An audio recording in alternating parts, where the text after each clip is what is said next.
4 кривични пријави се поднесени против 4 лица од Штип поради непочитување на владините мерки за превентивната заштита од коронавирусот, информираат од обвинителството. Пријавите се поднесени според членовите 205 и 206 од Кривичниот законник, а се однесуваат на пренесување на заразна болест и непостапување според здравствени прописи за време на епидемија.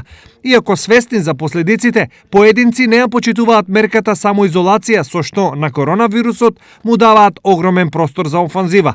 Ова неодговорност ја сведочат и гледачи на ТВ Стар, кои останаа гневни на ваквото однесување. Луѓето кои не почитуваат одлуките на владата донесени, значи не си го сака собствениот живот.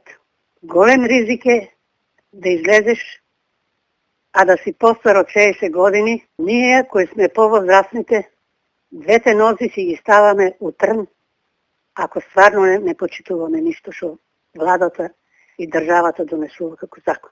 Во врска со почитувањето на мерката самоизолација и превентивно однесување, се огласија и од СВР Штип. Апелираме особено до оние граѓани кои престојувале надвор од државата во земјите со висок и среден ризик, кои потпишале изјава за самоизолација и се под мерка на здравствен надзор и домашна изолација, строго да ги почитуваат мерките и препораките. Полициските службеници вршат засилена деноноќна обиколка и контрола на граѓаните со решение за домашна изолација од Државниот здравствен и санитарен инспекторат и на граѓаните со потпишана изјава за самоизолација, кои доколку ги прекрашат дадените препораки ќе бидат санкционирани.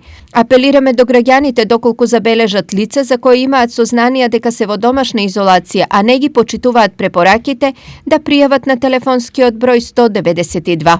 Иако ова службено соопштение кажува многу, сепак на јавноста и недостасуваат клучни информации за граѓаните да пријавуваат во случаите кога мерките не се почитуваат. Например, кои се лицата во самоизолација.